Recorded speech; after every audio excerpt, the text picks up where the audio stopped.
Hey guys, so it is Sunday right after the National, and COMC just dropped some huge news there. They launched the bulk price editor for brand new computers. Historically, this was only be able to use on really old Windows computers, but now you can use this on any version of Windows, which is nice. You can't use this on a Mac, so if you have a Mac, I'm sorry. Maybe get a Windows computer if you have a big COMC store. But yeah, I wanted to show you guys how to use this. Now, this is something I wanted to use for a while. I just never got around to it. But since they just announced it, I'm going to make a video on it and drop it. My voice sounds strained. Well, I mean, if you've gone to the National, you would understand. You literally talk nonstop for a few days. So my voice isn't all the way there today. So I apologize on that side of things. First, you're going to look for the bulk price editor on the COMC blog, and you're going to download it for the Windows version that you specifically have. Now, after that, you're going to see something that says like this. I'm just going to show you bulk price editor. So just make sure to install it on your machine. It's an MSI file like that. You only have to install it once and you should be good to go. And then just search for COMC. So I'm just going to go over here to COMC, and you can see there's this app, comc.com bulk price editor. So I'm just going to run that over here. Your first time installing it, you're going to go through this on here. So I've already loaded up my data. I wanted to test it first, obviously, before going through over here. I had some small minor bugs my first time using this. So I'll probably send that over to the COMC team just to show them what happened on my machine.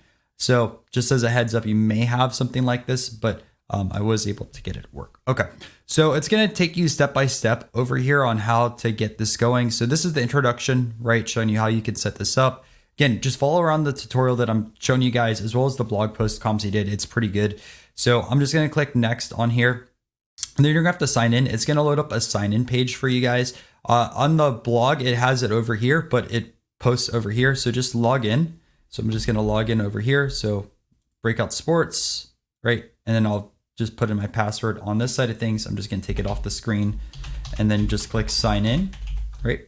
So after that, I should be signed in. Right. So you can see I'm over there. Okay. Next, what you're going to do is download inventory. Now, it says on there every 10,000 items should take 10 seconds. They said also depends on the internet connection. Personally, it's taken me a few minutes to download my inventory. I haven't been able to get it to download all of my inventory. You can see it's at 18,000 right over here. I did try it on two computers. This is running a little bit older version of Windows. I also have a laptop that has a brand new version of Windows. I just bought the laptop like 2 months ago, 3 months ago. Both of them kind of had little issues on downloading all of my items. I'm not sure why. And it said I errored out on an item that I didn't even have in my inventory. So we'll see if it happens this time on here. But you can see it says time remaining on here, 53 seconds. So it's just going to go through my inventory on that side of things.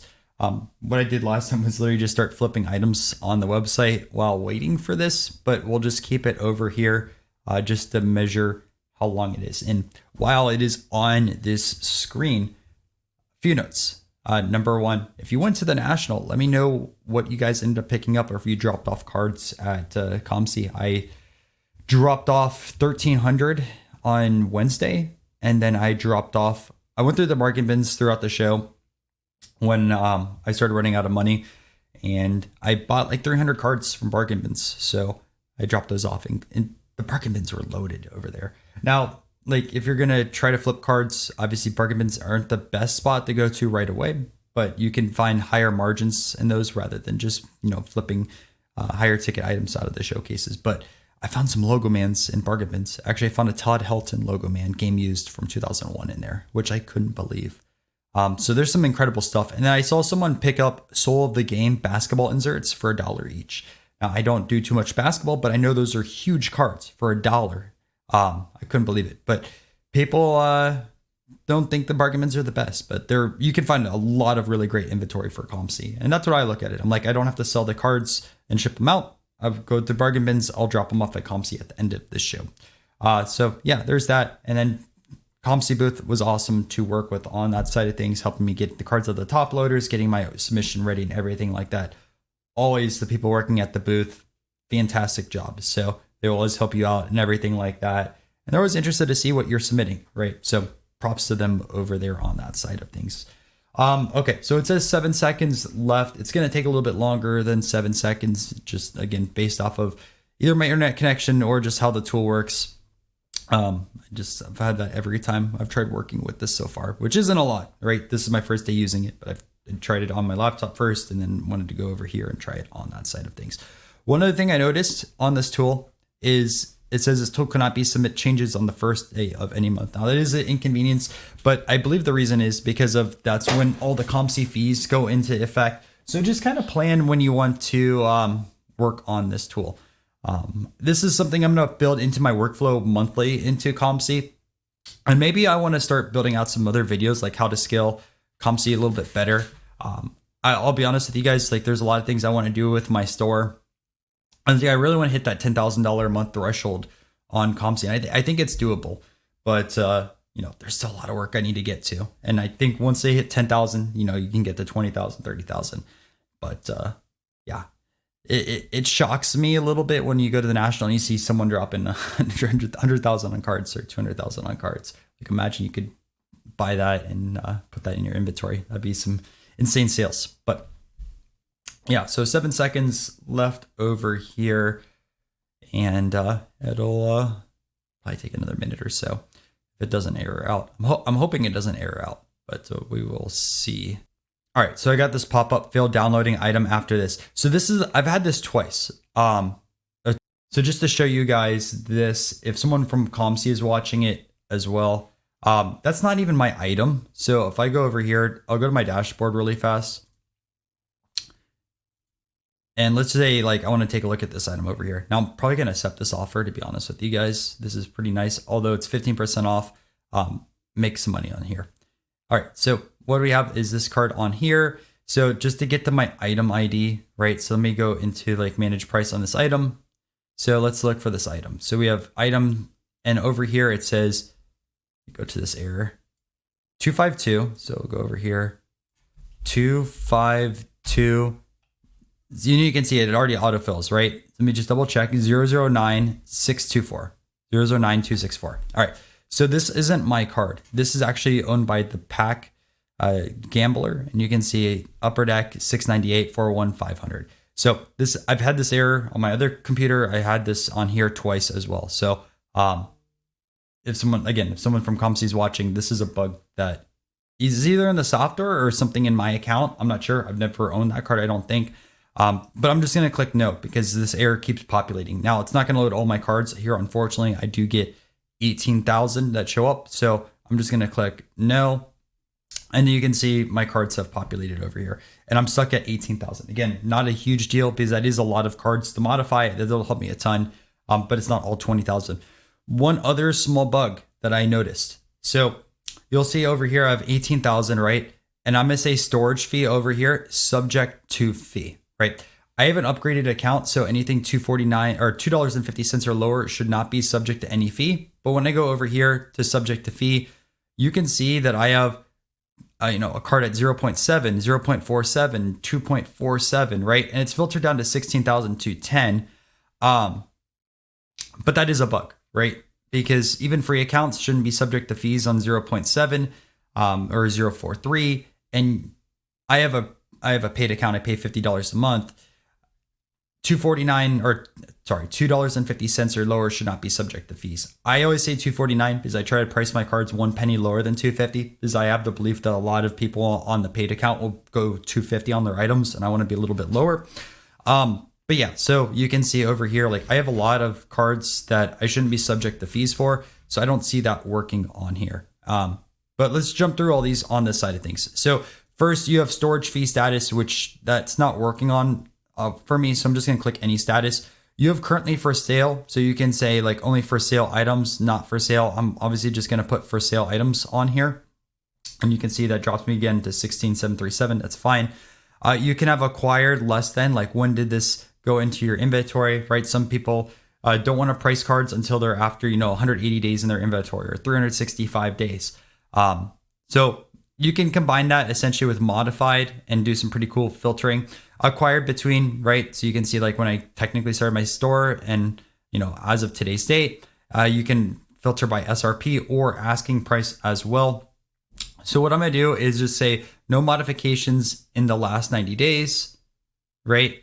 And then also what I'm going to say is acquired more than, and we're going to say everything more than 6 months ago, right? So this is going to filter me down even more. So anything that's older than 6 months of my inventory, I haven't modified the price in the last 90 days, right? So I'm just going to click show all, or not show all, but I'm going to click search over here. And you can see this takes me down to 12,154 items that have been acquired more than 6 months ago and no modifications in the price in the last 60 days. And then they are for sale. Now, I have some stuff that I probably acquired 6 months ago that are not for sale as of yet, but that is stuff I have to go through. So let's take a look at one item, right? There's a few different ways that you could take a look at this. So let's take a look at this first one over here. So this was last modified on 1/12/2025, a Wayne Gretzky card, right? And you can see this was acquired in 6/5/2024. So in my opinion, this is a stale card. So let's just go over here. Well, let me go back over here. It should be previous. I clicked on the wrong one. So this is the Wayne Gretzky Hockey Superstars right over here. I really do like this page. So props to the designers on this. You can go over here and go individual pricing on this card, right? But I wouldn't recommend that. But what you can also do is click open in browser and you can essentially see what's going on with this card. So you can see over here, I have this card right here, $1.33. Someone has this as elite, but then I have the next two lowest price ones. Now, but the bad, or next three. Now, bad thing is mine aren't moving. So maybe the discount will move those over here on this side of things. I do believe also if I'm not logged into my seller account, these should be the cheapest ones because it says $1 shipping where these have like the 25 cents. Again, could be completely wrong, but these are like these should sell soon. This is a pretty liquid card. You can see 4 sales, but maybe I need to lower the price a little bit. So things like that would really help, right? And I could use that, extra $4 or $5. Again, you can just go through and see each of these items and see where you're at. Let's take a look at this Artist Gilmore. So vintage basketball card on here. I'm at 73 cents, right? Again, you can open it in browser and you can see. So like right over here, this card, again, sells decent amount 36 times, 7373, right? And it goes to 0.9. And then there's this one over here. Now, if I was buying cards, right, maybe I would want to go over here and add this up to 0.89, right? 20 cents, and then pick all these at 0.89 or 0.98. And honestly, like it probably should be like that. And I'm going to do that on this card. And these are going to, I'd have to reload my inventory again on this side of things. So I'm just going to save this on here and do that a little bit later. I'll have to reprice it again, but I just want to show you, like, you can go in here and kind of inspect these items one by one if you really want to. Again, like, how much time would it take to reprice 12,000 items? You got to figure that, right? Like, there's going to be probably some small mistakes on that side of things, but it's fine, right? Stuff happens. So here we go. We have all of these. Okay. So now that you're good with your filter, right? So I'm looking for anything acquired more than 6 months ago, right? And you can see the dates have changed automatically when I put this here. So anything acquired less than 2/3/2025 and after 5/27, right? Any asking price, like I'm not filtering on asking price, anything like that, we're going to decrease it. So what I'm going to do over here is click next. Okay. And also what you have over here is this next screen. So you have 4 different types of bulk operations. And this is where you have to be really careful. So first you have percentage off asking price, which this is the one that I would recommend. You have new price off of SRP. Don't use this, right? I don't find SRP accurate. Sorry, I just don't like using SRP. You should use like what is the real price on the website. You also have the fixed price. And where this fixed price can be helpful is, let's say you have cards that you're accumulating fees on, right? If you're a free account, you have cards that are like 80 cents, 90 cents, $1, right? Maybe you want to drop this to 75 so you stop getting billed every single month. Or if you have a paid account, right, you have cards at $2.75, $3, $3.25, and you just want to drop it to $2.50. That's where fixed price is helpful at. New price couldn't be helpful, but like I don't recommend that. I would say the two that you're going to use the most is this new price over here, the fixed one. You set your amount, and then new price off of asking. I find these the most helpful on this side of things. Now, one thing I wish they would have over here is percentage off the lowest asking price. So imagine like you have cards that are like $1.30, right? But the lowest is 99 cents. So if you take 10% off $1.30, right, you're taking your card to $1.17 now. but really like you want to get this under like 98, 97 cents. So you're the cheapest on the platform. I understand why they don't do it, but I think that would be really helpful to put in over here, right? You can automatically make your stuff the lowest on the platform. You would move a lot more inventory. You have rounding options because we're taking a percentage off. We're going to be using this one over here. You can round it to the penny, 5 cents, 10, 25. I would just recommend over here that I'm going to go on here, round over here to 0.1. I'm not going to set a minimum price over here. Some people want to do that. I'm not going to do that. I'm going to say update new prices. So let's see what happens when we click update new prices. So must be greater than that. Okay, so I'm going to put minimum price 0.01 on that side of things. And I'm going to say update new prices. And it's going to take a little bit. But you'll see we're starting to get some new prices in real time, which is awesome, right? So you can see $1.38. 124, 70, 0.63, 168 to 1.51, 047, 042, right? So now you can just go through over here and see everything is starting to get updated, which is fantastic, right?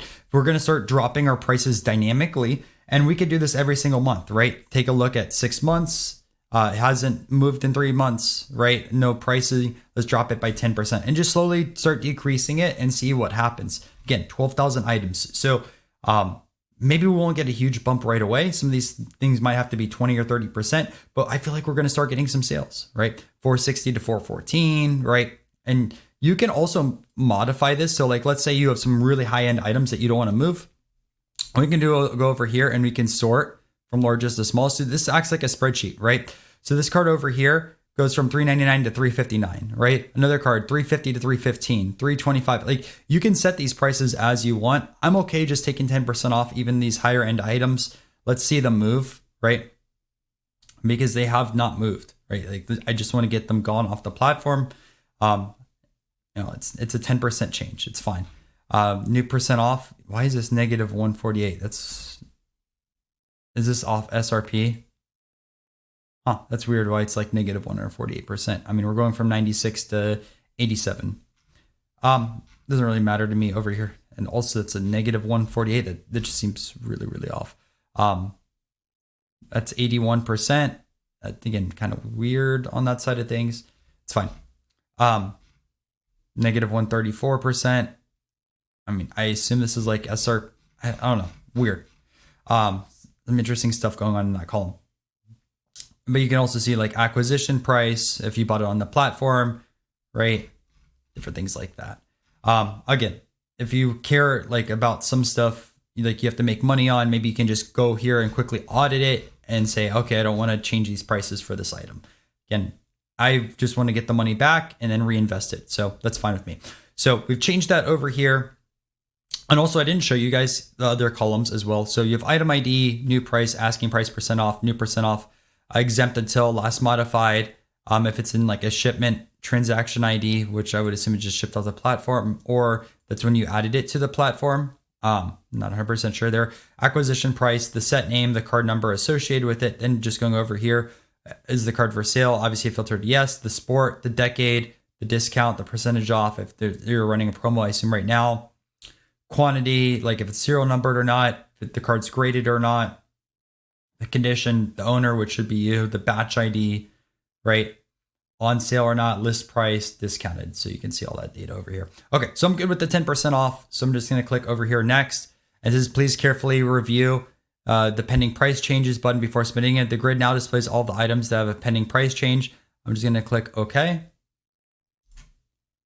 And then you see the new price on there. So I believe that should be it. And these are going to be impacted in my inventory. Or just going to click over here to next, right? Because I'm good there. So you can see again, 7 to 0.7, 0.87. Like, okay, we took our 10% off, right? Cool. So I'm going to click next, right? Like I'm good with that. I don't see anything crazy in here. They all look like they're 10%. Obviously they're smaller on that side of things.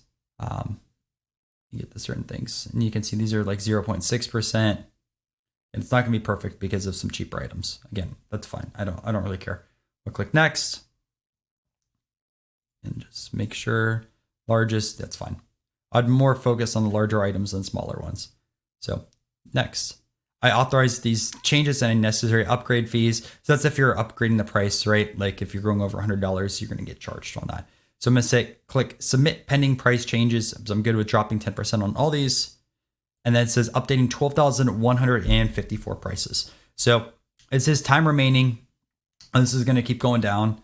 And then what we're going to do is we're going to look at this artist Gilmore once this is done and see if those change. Now, that's the example of, okay, we're going to reprice it, but I'm going to go back and kind of buy the other stuff because I do think those will move over time at like 99 cents, right? And maybe like, and here another thing, and we could probably do this with just some of the filters off of here. Maybe you don't want to change some vintage prices or something like that. Or like if you're collecting something that's like super niche and like it might take a year or 2 years to sell, like maybe you can add in those filters if you really wanted to. But again, sometimes the name of the game is just keep moving those items. So this is game changing. I heard good things about using this and I really regret not using it earlier. So yeah, you can see it says there's about another 3 minutes or so until it goes through. So what I'm going to do, I'm just going to pause the video. I will be right back when it's ready. All right, so now we get this pop-up that the price changes have been submitted. So click OK. And yeah, so what I want to do now is just refresh this page. I don't know how real time this is, but we're just going to go over here and refresh. So you can see real time, these dropped to 0.66, right? And now what I'm thinking is I should go over here and buy this item. Wait, watch this. I'm going to go here, 0.98. And I'm going to just rebuy the other one, or not rebuy them, but reprice my other ones. So just go back over here. And what I'm going to do is just go over here to 0.97. Doesn't really matter. 0.97. And you can see I purchased this year. I know it's going to take a little bit longer. I just kind of put that for the demo for you guys. I'm going to put the 0.97, right? But yeah, so that is essentially it. You can see also, I probably should show you guys my asking price before and after. So my total asking price now is $67,000. So it took a 10% hit. Again, I'm okay with that over there. And yeah, so it's about $6,700 less, but I think we're going to get some more sales, and that's really what is needed on this account. Hope you guys enjoyed this video, and you can see this is done over here. So I would just recommend you close this out on that side of things, and we are back. And you can see I have sold 1,300 items that I need to price, which we are going to go into. So that's another COMC tutorial. If you guys find it helpful, make sure to subscribe to the channel. Let me know what you want to see me make videos here in the future. I also know COMC dropped the buying agent. Personally, I'm not going to be using that buying agent. I have my own strategies for buying cards, but maybe if there's enough interest, we'll take a look at it. I think it's like agent.comc.com. Let's take a look at that one last thing. So we go back into the blog. We can take a look at what it looks like. Maybe it's like a sneak peek if anyone wants to take a look at it. So try COMC agent now. The collection, you're a smart agent. So maybe we'll make this into another video if there is another interest on it. Although again, I don't see myself using this on a day-to-day side of things. It might be interesting, right? I would take a look at it, but I kind of have my own strategy on that side. But I definitely, I'm in AI, so I definitely want to still check that out. Regardless, thanks again, guys, and I will catch you in another video.